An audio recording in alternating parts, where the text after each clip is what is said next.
Assalamualaikum warahmatullahi wabarakatuh. Kami dari kelompok 5 akan mempresentasikan pada mata kuliah psikososial dan budaya keperawatan, yaitu gangguan identitas diri. Saya sendiri Widuri Azmi dan rekan saya Jahari Komala Dewi dan saya Nur Azizah dan saya Mutia Sikoma. Saya Rara Rahmatul Wahdah. Baik, setelah ini saya akan mempresentasikan pengertian dan gangguan pada krisis identitas. Baik, saya akan mempresentasikan pada slide pertama, yaitu krisis identitas. Krisis identitas adalah tahap pemutusan terhadap permasalahan-permasalahan yang berhubungan dengan identitas diri. Lalu slide selanjutnya ada pengaruh krisis identitas. Nah, krisis identitas ini biasanya disebabkan oleh faktor individu atau personal dan juga bisa disebabkan oleh faktor eksternal atau lingkungan. Faktor individu sendiri itu biasanya melingkupi faktor psikis dan fisik, juga pergaulan yang salah, kurangnya pergaulan, pengambilan keputusan yang salah, kurang religius pada diri sendiri, juga pemahaman yang salah. Selanjutnya ada yang disebabkan oleh faktor eksternal atau lingkungan. Nah, biasanya yaitu salahnya pergaulan, pemilihan teman-teman, lalu juga pengaruh dari keluarga, pengaruh peran orang tua, peran perceraian, serta perselisihan antar keluarga. Lalu slide selanjutnya akan diterangkan oleh teman saya, yaitu Mutia. Selanjutnya, cara menangani krisis identitas. Yang pertama ada diagnosis keperawatan. Ciri perilaku diagnosis potensial pembentukan diri di antaranya yaitu mampu menilai diri secara objektif, memiliki rencana masa depan, mampu mengambil keputusan dan menyukai diri sendiri. Kedua ada sumber coping. Sumber coping merupakan kemampuan maupun sumber potensi yang dapat dimanfaatkan untuk membantu menyelesaikan permasalahan dihadapi akibat dari stresor yang muncul. Sumber coping dapat berasal dari dalam diri remaja sendiri ataupun internal maupun eksternal. Ada 4 hal yang menjadi sumber coping remaja dalam mencapai tujuan perkembangan identitas diri, yaitu yang pertama ada personal abilities atau kemampuan personal. Personal abilities atau kemampuan personal adalah kemampuan remaja dalam mencapai identitas diri yang positif. Salah satu kemampuan yang harus remaja miliki yaitu pengetahuan yang cukup terkait apa yang terjadi terhadap dirinya. Yang kedua ada social support atau dukungan sosial. Social support atau dukungan sosial yang biasa didapatkan dalam remaja dalam membantu proses pencapaian identitas diri dapat berasal dari keluarga atau orang tua. Yang ketiga ada material aset. Material aset merupakan salah satu sumber yang dapat digunakan untuk mendukung individu dalam menyelesaikan masalah yang dihadapi. Dan yang terakhir ada positive belief. Positive belief merupakan keyakinan diri yang menumbuhkan motivasi untuk menyelesaikan masalah atau stressor yang dihadapi. Baik, selanjutnya saya akan menjelaskan mengenai poin selanjutnya, yaitu tindakan keperawatan.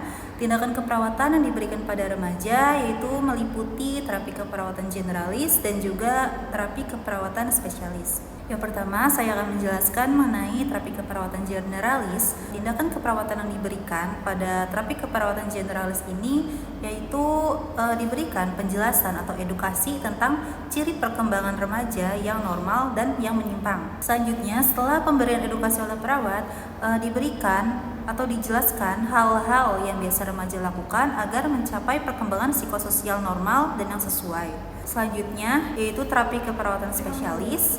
Selain pemberian terapi generalis berupa edukasi, kesehatan, dan penyuluhan, perlu adanya terapi spesialis yang diberikan sebagai upaya untuk meningkatkan aspek perkembangan agar tugas perkembangan identitas diri remaja ini dapat tercapai. Terapi spesialis ini dapat diberikan langsung pada individu ataupun kelompok dan juga keluarga.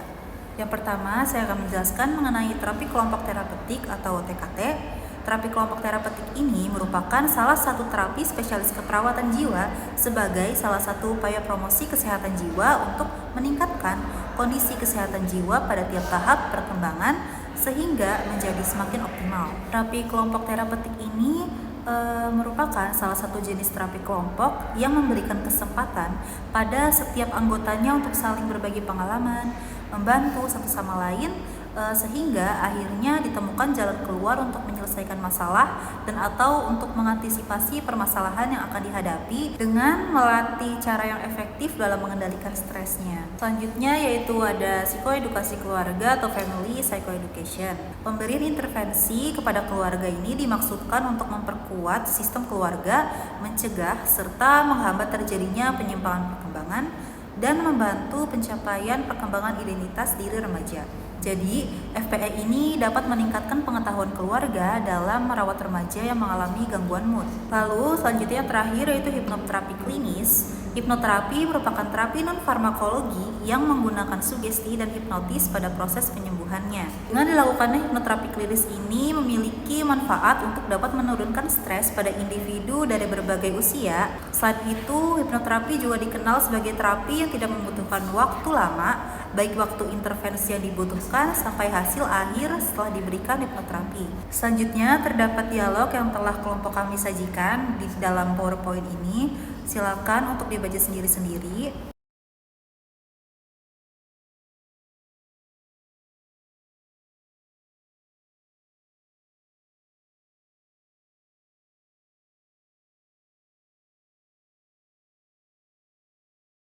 Di sini saya akan menjelaskan bagian asuhan keperawatan. Yang pertama yaitu ada pengumpulan data pasien.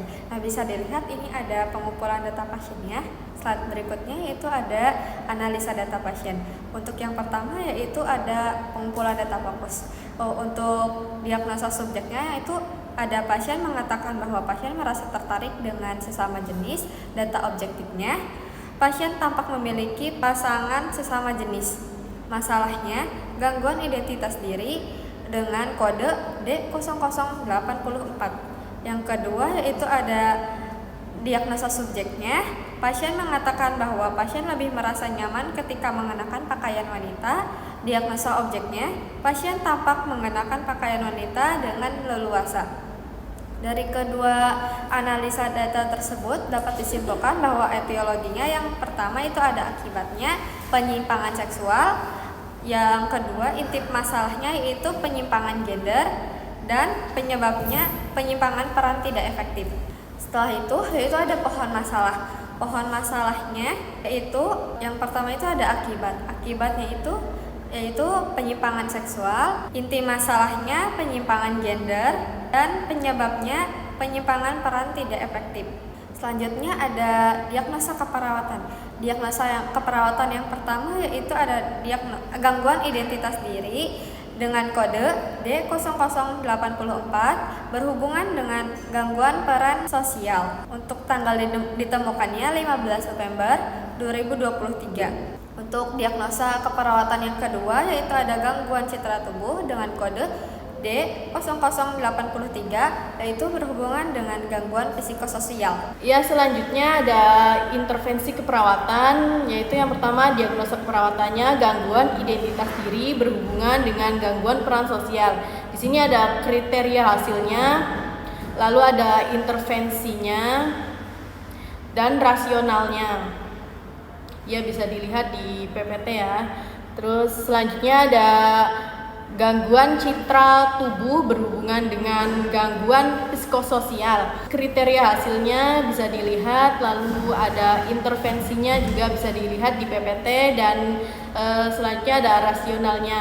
Terus selanjutnya ada implementasi keperawatan. Diagnosa keperawatannya gangguan identitas diri berhubungan dengan gangguan peran sosial.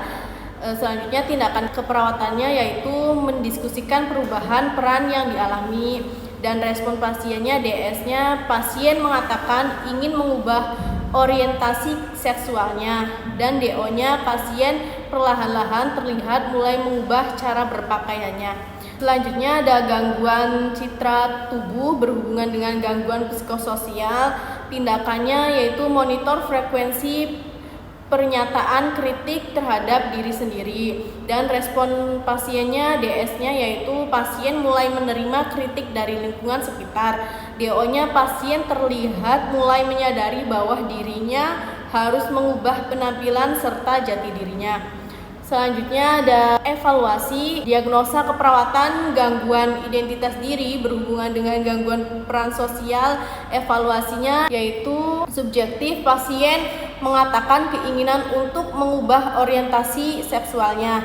Objektifnya, pasien terlihat ada keinginan serta kemantapan hati untuk mencoba mengubah orientasi seksual. Analisisnya, masalah teratasi sebagian.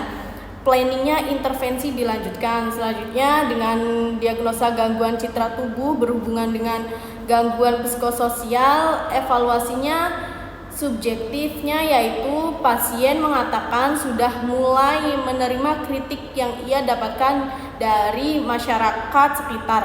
Terus objektifnya, pasien terlihat mulai mengubah penampilan dirinya sedikit demi sedikit dan analisisnya masalah sebagian teratasi.